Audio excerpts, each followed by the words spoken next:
Dito naman ako guys sa aking dalawang unit guys. At nilinis ko na naman yung unit ko. At medyo malago na naman guys yung damo dito sa likod. Kapag maulan kasi guys, mabilis na lumago ang damo kapag naulanan siya.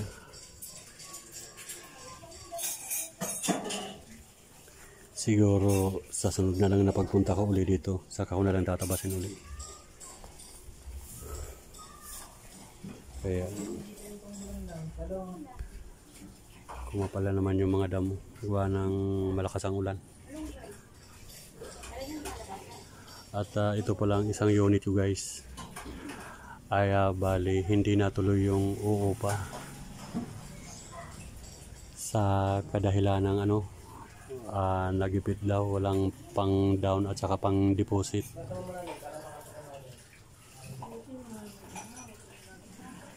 Kaya bakante pa rin yung isang unit guys.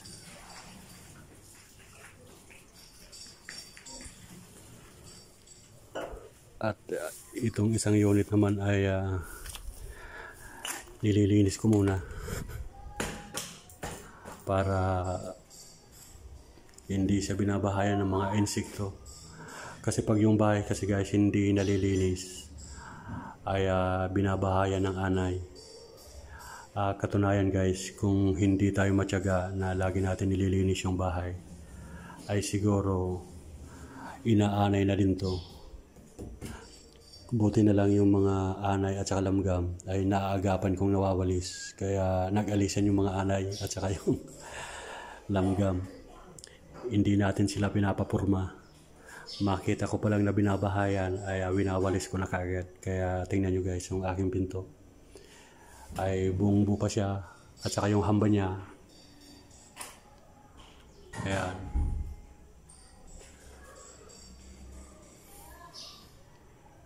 At yung mga napupuntahan ko guys na mga kabahayan na mga pinapahanap sa akin ay hindi nila nalilinis. Kaya yung iba, yung hamba, kinakain ng anay at saka binabahayan ng mga insekto. Kaya makita mo yung mga pintuan nila ay nasisira na, bulok-bulok na. Gawa ng napabayaan guys. Dapat kasi yung bahay, kahit hindi mo natitirahan, ay dapat naalagaan siya.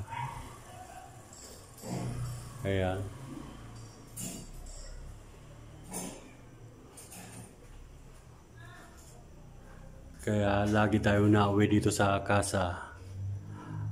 Pagkagaling ng Ortigas, uwi muna ako sa bahay sa Calamba, Laguna. Tapos nadiretso tayo dito sa Casa Isabel para bisitahin yung aking bahay. Bahay naming mag-asawa. Ito yung pundar naming mag-asawa. Kaya napunta ako rito guys para malinis at matingnan. At galing na ako guys sa taas. Nalinis ko na. May ako rito, walis tingting, walis tambo. Yung walis tambo ko ay manipis na, palitin na. At saka nagdala akong dustpan. Ayan. Nalinis ko na yung bahay guys. At shout out pala kay Ma'am Jovelyn Apostol. Nakarating na siya dito sa dalawang unit ko. Nung umuwi si Ma'am Joby ay tinignan ko rin yung bahay niya, pinagagawa na. Hindi ko lang alam sa ngayon kung tapos na yung bahay ni Ma'am Joby Apostol.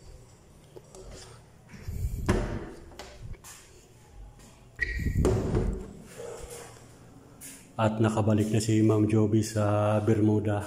Hello Ma'am Joby, kumusta kayo ma'am? Nagawi uli ako dito ma'am sa casa. Gawa nang nilinis ko yung unit. Ayan, mga nakalak na yun.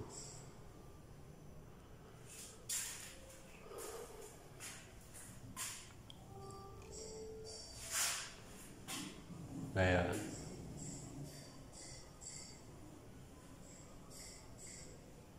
At lilipat naman tayo sa kabilang unit. Yun naman ang aking lilinisin, guys.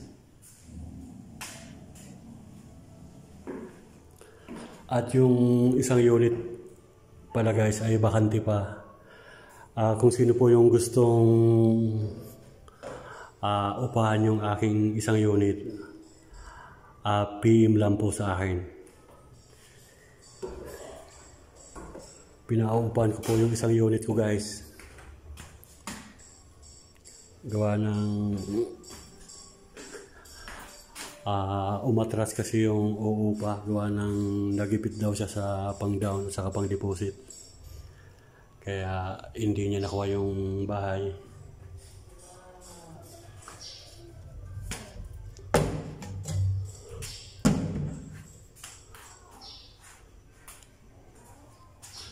Kaya available po yung isang unit ko, guys. Kumpleto na po yun. May kuryente na, may tubig na. Lilipat na lang.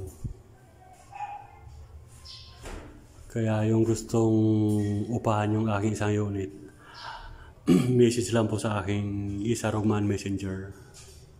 O kaya mag-comments na lang sa baba.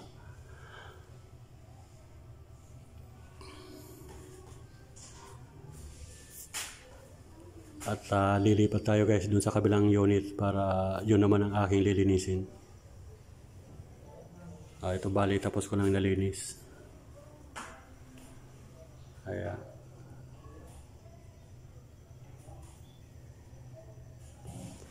Lipat naman tayo dun sa kabila para yun naman ang aking linisin. At i-double check natin kung nakalak na yung mga bintana.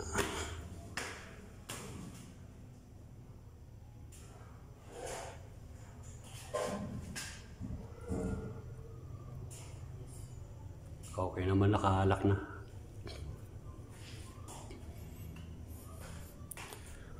Lilipat naman tayo, guys, dun sa kabila. At atin munang ilak ito.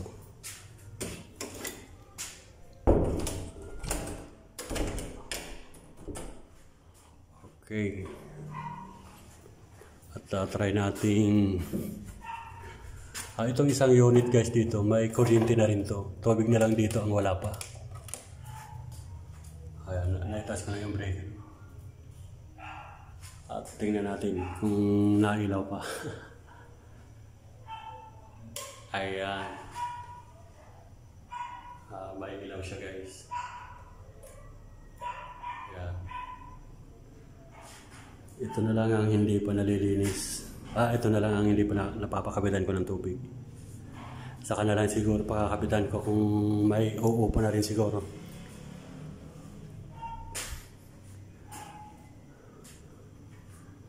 Okay. Lilipat tayo, guys, sa kabila. Doon naman ako maglilinis.